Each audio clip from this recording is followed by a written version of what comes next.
আজকে আমরা তৈরি করব নরম ফ্লাফি প্যানকেক আর সেই সাথে একটা স্ট্রবেরি কম্পোট। এটা তৈরি করতে এতই সহজ যে মাত্র ২০ মিনিট সময় হলে এই দুটি খাবার আপনি একসাথেই তৈরি করে ফেলতে পারবেন। চলুন আগে স্ট্রবেরি কম্পোটের জন্য স্ট্রবেরি কেটে নেওয়া যাক। স্ট্রবেরির বদলে এখানে যে কোনো বেরি জাতীয় ফল ব্যবহার করতে পারেন, যেরকম ব্লুবেরি, রাসবেরি ব্যবহার করতে পারেন, চেরি।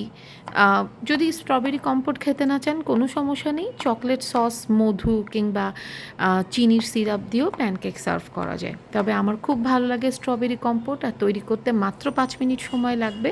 সুতরাং আমি ভাবলাম রেসিপি দুটি একসাথেই শেয়ার করা যাক। আমি ৩-৪টা স্ট্রবেরিকে ছোট ছোট কুচি করে কেটে নিচ্ছি।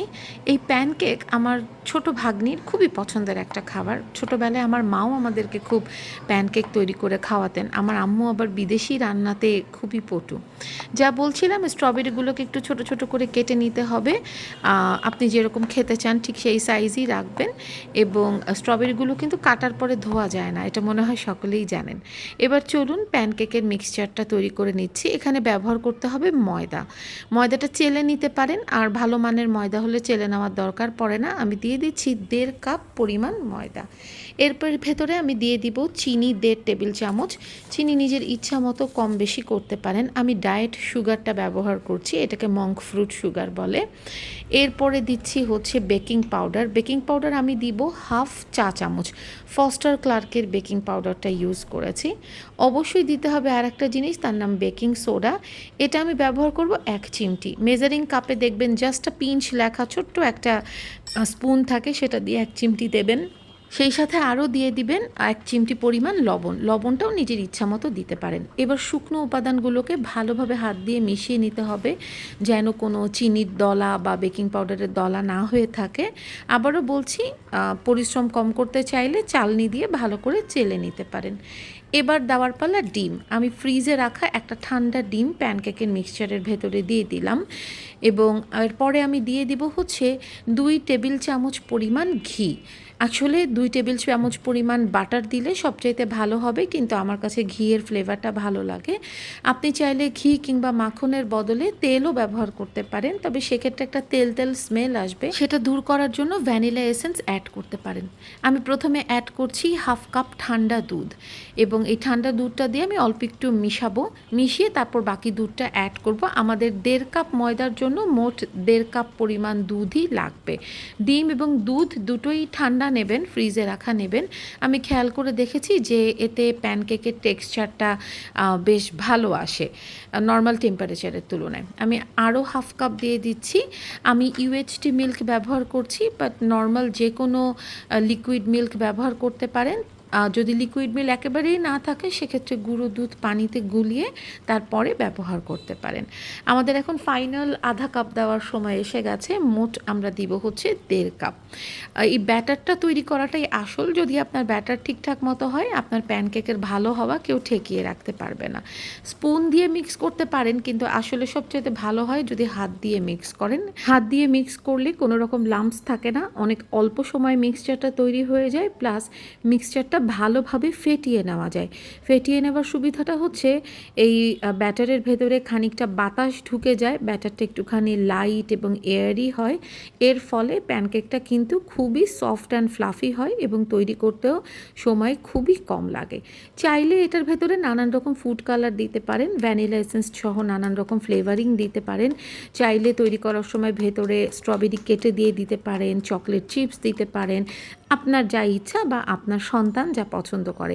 চিনির বদলে কিন্তু চাইলে মধুও ব্যবহার করতে পারেন। এই যে দেখুন, আমি একটু ফেটিয়ে নিচ্ছি। ফেটিয়ে নেওয়ার কারণে ব্যাটারটা কিন্তু বেশ সুন্দর ফ্লাফি হয়েছে। এবার এটাকে আমরা 10 মিনিটের জন্য রেখে দিব। চাইলে সাথে সাথে তৈরি করা যায়, তবে আমি 10 মিনিটের জন্য রেখে দেব। সেই ফাঁকে স্ট্রবেরি কম্পোটটা বানিয়ে নিচ্ছি। একটা প্যানে স্ট্রবেরিটা দিয়ে দিলাম এবং দিয়ে দিচ্ছি চিনি। আমি 2 টেবিল চামচ চিনি দিয়েছি। আমি ডায়েট সুগার দিচ্ছি, রেগুলার সুগারও দিতে পারেন। চিনি এবং স্ট্রবেরি ছাড়া আর কোনো কিছু এতে দিতে হবে না, না কোনো মাখন, না কোনো পানি, কিছুই না। চিনিটা গলে যাবে, স্ট্রবেরি থেকে বেশ খানিকটা পরিমাণে পানি বের হবে। 4 থেকে 5 মিনিটের ভেতরে আপনার স্ট্রবেরি কম্পোট একদম তৈরি। আমরা এই দেখুন তৈরি হয়ে গেছে। এটাকে আমরা নামিয়ে নিব। খুব বেশি শুকনো কিন্তু করব না, তাহলে চিনিটা আবার জমাট বেঁধে যাবে। এবার চলুন প্যানকেক তৈরি করার পালা।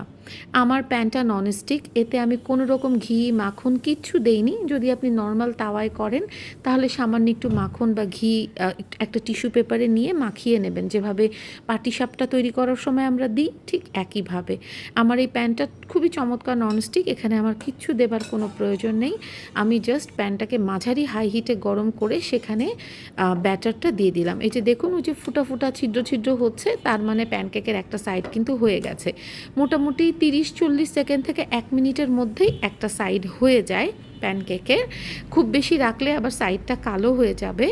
আর আপনি যদি ঘি বা তেল নিচে দেন তাহলে এই যে সুন্দর একটা কালার আসতেছে, এই কালারটা কিন্তু আসবে না, তখন অনেকটা পিঠার মতো দেখা যাবে টেক্সচারটা। এই জন্য খুবই ভালো হয় যদি একটা চমৎকার ননস্টিক প্যান বা তাওয়ায় এটা তৈরি করেন। আমাদের তৈরি করা শেষ। চলুন এখন আপনাদেরকে দেখাই যে প্যানকেকটা কত নরম হয়েছে আর এই যে স্ট্রবেরি কম্পোটটা কত সুন্দর হয়েছে। প্যানকেকগুলো আপনি ঠান্ডা করলেও একটুও শক্ত হবে না। আপনি চাইলে 1 দিন 2 দিন 3 দিন এটাকে ফ্রিজেও রেখে দিতে পারেন বানিয়ে, চাইলে ব্যাটারটাকে বানিয়ে ফ্রিজে রেখে দিতে পারেন, যখন ইচ্ছা তখন বের করে বানালেন। এবং এই প্যানকেকটা জাস্ট নর্মাল একটা বক্সে ভরে রেখে দিলেও অন্তত 24 ঘন্টা থাকবে। প্যানকেকটা নষ্ট হবে না বা শক্ত হয়ে যাবে না। এটা খুবই নরম আর ফ্লাফি হয়। আমি একটু পাতলা পাতলা করে প্যানকেকগুলো বানিয়েছি, আপনি চাইলে আরও মোটা মোটা করে বানাতে পারেন। চাইলে কিন্তু এই ব্যাটারটাকে আপনি ওভেনে দিয়ে বেকও করে নিতে পারেন পাতলা পাতলা প্যানকেক হিসাবে। মানে এতটাই ভার্সেটাইল এই রেসিপি এবং তৈরি করা খুবই সহজ। ও একটা গুরুত্বপূর্ণ কথা, এখানে কোনো পানি ব্যবহার করা যাবে না। ব্যাটারটা কিন্তু তৈরি করতে হবে দুধ দিয়ে। পানি ব্যবহার করলে প্যানকেকের টেক্সচার এবং প্যানকেকের ফ্লেভার কোনোটাই কিন্তু ঠিক মতো আসবে না। এই কথাটা আমার আরও আগে বলা উচিত ছিল, কিন্তু মনে ছিল না।